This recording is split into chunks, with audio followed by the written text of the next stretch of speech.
할렐루야, 사랑하는 성도 여러분. 오늘도 하나님의 말씀으로 하루를 열어 새 힘을 얻고 주님의 은혜를 누리는 시간이 되시기를 축복드립니다.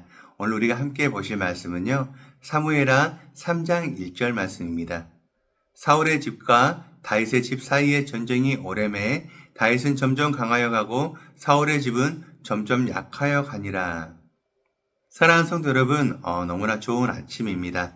오늘 아침 눈을 뜨시면서 머릿속에 어떤 생각들이 먼저 떠오르셨나요? 혹시 직장에서 내가 어떻게 일을 처리해야 나에게 유리할까? 저 사람하고는 어떻게 지내야 내가 이익을 챙길 수 있을까? 이런 복잡한 계산들로 혹시 하루를 시작하지는 않으셨나요? 우리는 참 피곤한 세상을 살고 있습니다.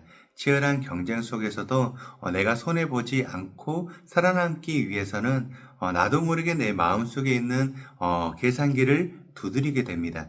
내 힘과 내 지혜로 어떻게든 나의 작고 안전한 왕국을 세워보려는 매일매일 그렇게 발버둥을 치면서 살아가게 되죠.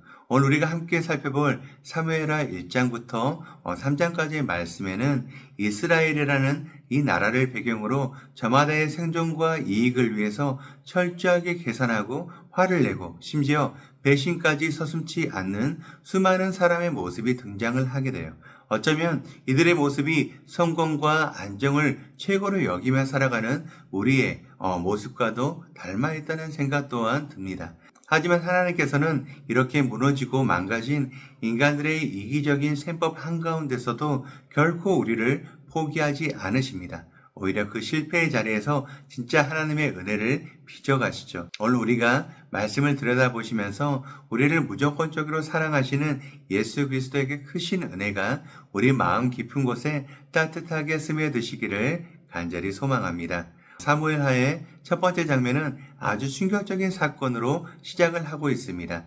이스라엘의 첫 번째 왕이었던 사울이 전쟁터에서 전사했다는 소식이 다윗에게 전해진 것이죠.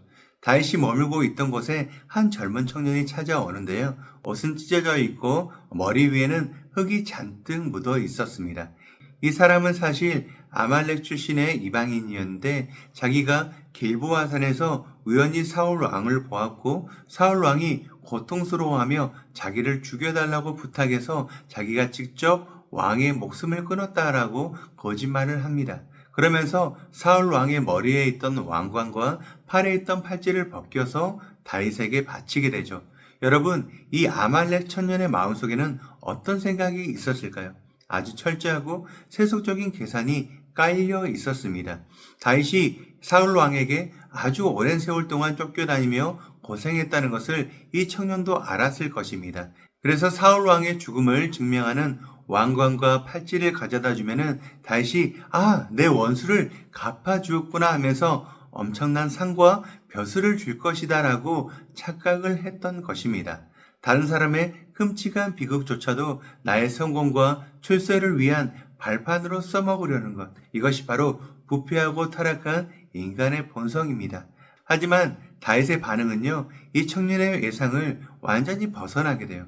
다윗은 원수의 죽음 앞에서도 얄팍하게 이익을 계산하지 않았습니다. 오히려 자기의 옷을 잡아 찢고 저녁 때까지 굶어가면서 진심으로 슬퍼하며 울게 되죠.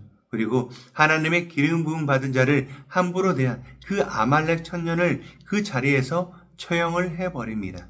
다윗은 적어도 이때만큼은 세속적인 계산이나 피 흘림 위에 자기의 왕국을 세우려 하지 않았던 것입니다. 그러나 사울 왕이 죽고 난 후에 이스라엘 땅에는 참혹하고 슬픈 동족산잔의 비극이 시작이 되죠. 사울의 군대 장관이었던 아브넬이라는 사람은 살아남은 사울의 아들 이스보셋을 데리고 요단강을 건너다가 그를 이스라엘 왕으로 세워버립니다. 사실상 자기가 마음대로 조정할 수 있는 허수아비 왕을 세운 거예요.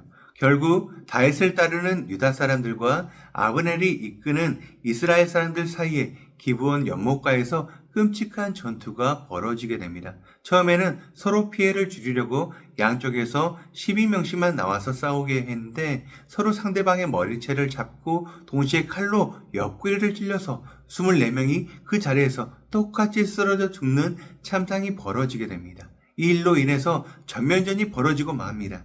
이 전쟁의 와중에 너무나 뼈아픈 사건이 하나 발생하게 되는데요. 다윗 측 군대 장관인 요압에게는요, 발이 아주 빠른 아사엘이라는 막내 동생이 있었습니다. 이 동생이 적장 아브넬을 끝까지 쫓아갔다가 아브넬이 뒤로 찌른 창끝에 배를 관통당함으로써 그 자리에서 비참하게 죽고 말았죠. 이때부터 요압의 마음속에는 오직 내 동생을 죽인 아브넬을 향한 시퍼런 그 복수심과 미움만이 자리를 잡게 된 것입니다.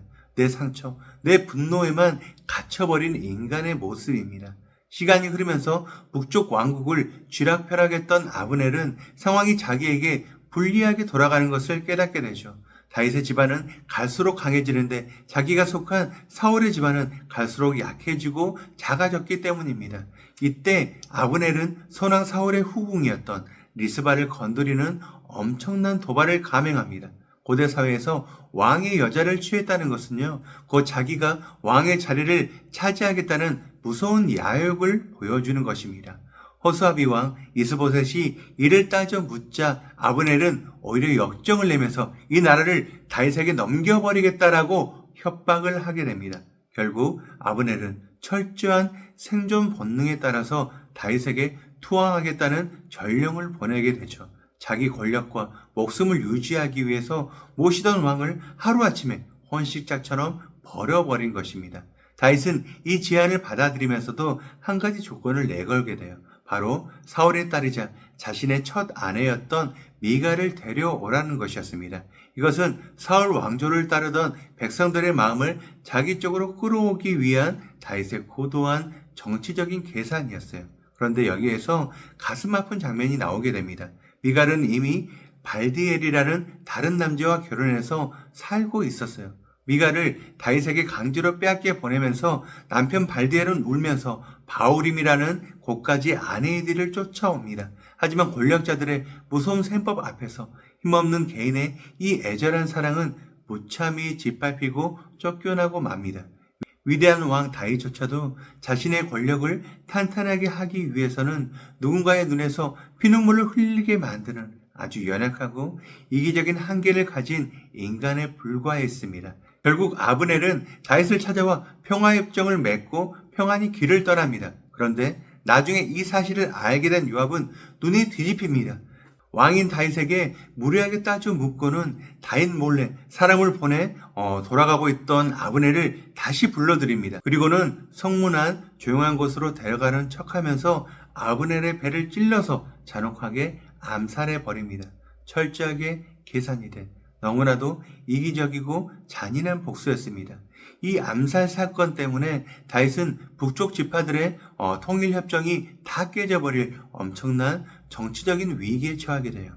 다윗은 자기의 옷을 찢고 백성들 앞에서 소리를 높여서 울면서 이 사건이 자신과는 무관함임을 증명하려고 애를 씁니다. 그리고 신하들 앞에서 자기의 뼈저린 한계를 이렇게 고백합니다. 나는 기름 부음 받은 임금인데도 지금 약한 반면에 이 사람들 수르아의 아들들은 나보다도 더 강하다오. 사랑하는 성도 여러분, 다윗은 하나님의 마음에 합한 훌륭한 사람이었지만 부하들의 폭력을 막을 능력이 없었고 평화를 원하면서도 피 흘림을 통제하지 못하는 흠이 많은 인간 왕이었습니다.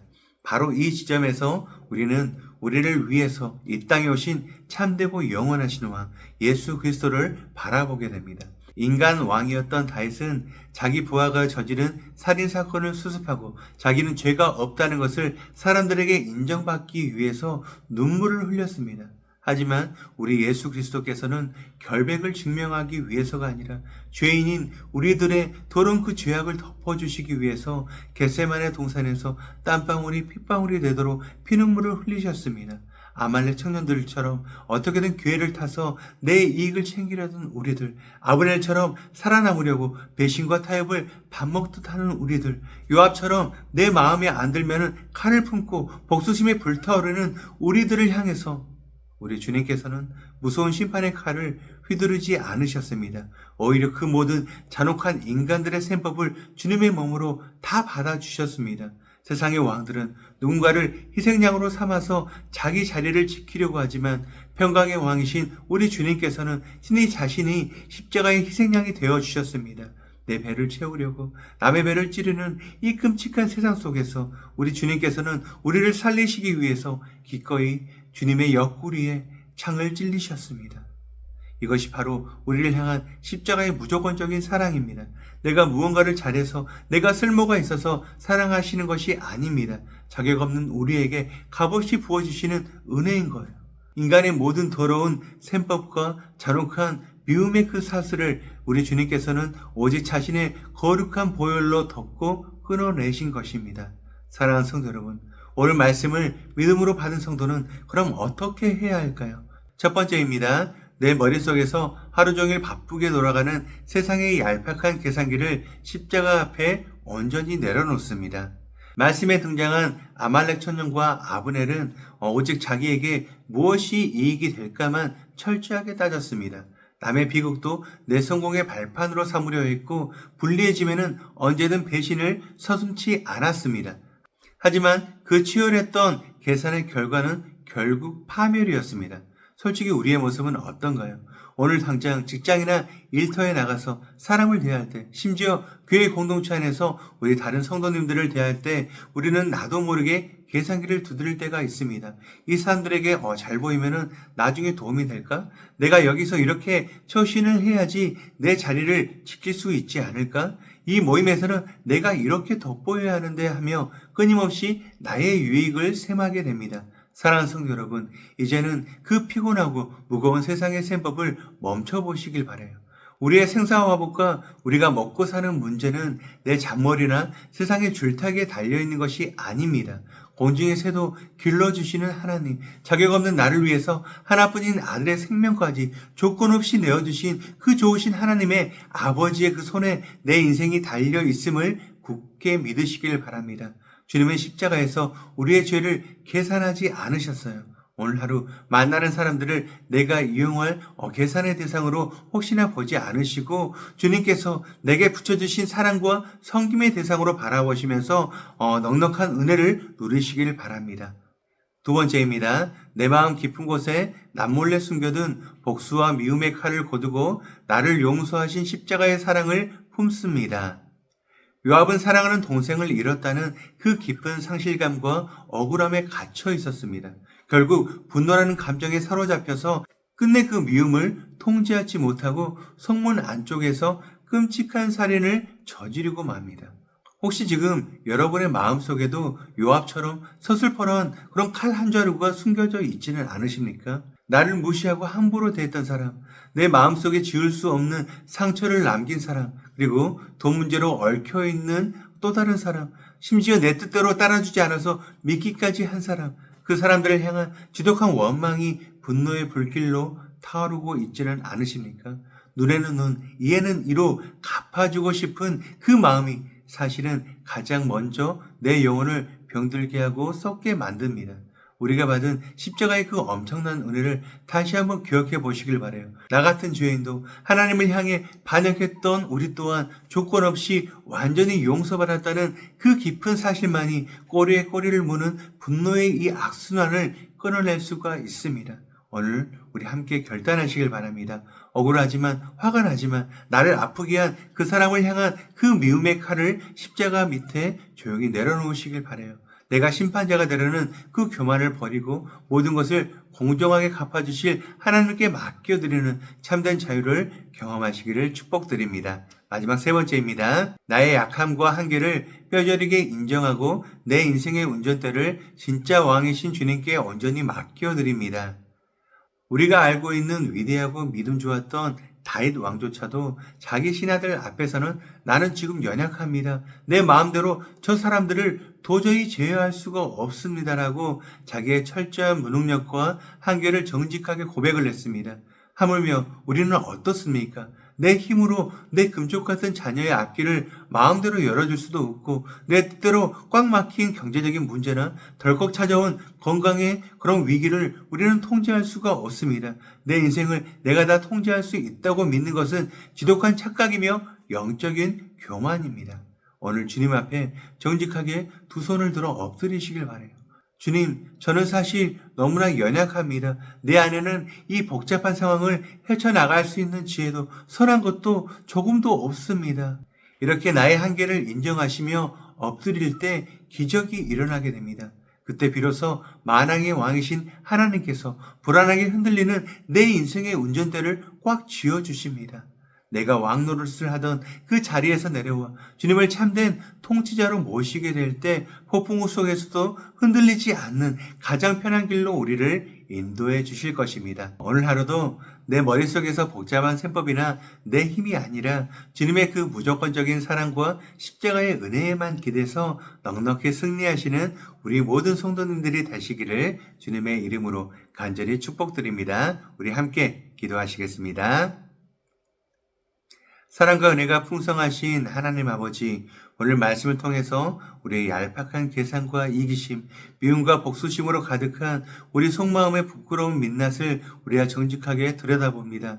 주님, 우리는 입술로는 은혜를 말하지만 실제 삶에서는 늘 내 힘과 내 장꾀로 안전한 성을 쌓아보려고 아등바등 살아가는 참 연약하고 어리석은 죄인임을 고백합니다. 주님, 오늘 이 하루 우리가 내 이익만을 위해서 얄팍한 세법을 들이대는 그런 기회주의자로 살지 않게 하여 주시옵소서. 내 상처와 억울함에 갇혀서 누군가를 향한 뾰족한 원망의 칼을 품고 사는 요압과 같은 모습도 십자가 앞에 다 내려놓게 도와주시옵소서. 나의 모든 한계와 더러운 죄악조차 자신의 피로 다 덮어주시는 우리 주님 예수 그리스도만을 온전히 바라보길 원합니다. 나를 살리시기 위해서 기꺼이 십자가에서 찢기시고 찔리신 그 놀라운 사랑이 우리의 모든 헛된 계산과 미움을 완전히 녹여내게 하여 주시옵소서. 오늘 내가 발을 딛는 일터와 가족, 만나는 모든 사람들과의 그 관계 속에서 내 계산이 아닌 주님의 은혜가 흘러가게 하여 주시옵소서. 나는 약하지만 주님께서는 강하시오니 오늘 나의 모든 발걸음과 내 인생의 운전대를 주님의 능력의 손으로 친히 붙잡아 다스려 주시옵소서. 이 하루도 온전히 십자가 은혜 안에서 안식하게 하실 것을 믿사오며 우리를 끝까지 포기하지 않고 사랑하시는 예수 그리스도의 이름으로 간절히 기도드립니다. 아멘. 오늘 우리가 함께 기도할 도구기도 제목은 신생아 영아 유아 유치부를 위하여입니다. 첫 번째, 부서를 섬기는 이들을 위해서 섬기는 교육자와 간사, 부장과 교사들이 천하보다 귀한 하나님의 자녀들을 맡았음을 믿음으로 고백하며 최선을 다해 주의 교훈과 훈계로 잘 양육하도록 기도하시기 바랍니다. 두 번째, 부서 아이들을 위하여 아이들이 예수 그리스도의 모습을 닮아가며 지혜가 충만하고 하나님의 은혜 가운데 잘 세워지도록 하나님께서 성령을 통해 각각의 아이들을 만지시고 기름 부어 주셔서 하나님의 형상을 따라 신앙 인격이 잘 형성될 수 있도록 우리 신생아 영아 유아 유치부를 위해서 기도하시길 바랍니다. 이어서 육신의 질병으로 고통받고 있는 교회 식구들, 경제적 어려움을 겪는 식구들, 타지와 타국에 있는 식구들, 우리 교회 다음 세대를 위해서 기도하시고 또 나라와 민족을 위해서 한국교회와 세계 선교를 위해서 기도하시기 바랍니다. 그리고 우리 담임 목사님께서 상반기 안식년 기간 동안에 주님 안에서 온전한 힘을 얻으시고 영육이 강건해지는 시간이 될 수 있도록 기도하시기 바랍니다. 끝으로 오늘도 주님과 깊이 교제하시는 하루가 되길 소망하며 각자의 기도 제목을 놓고 기도하시겠습니다.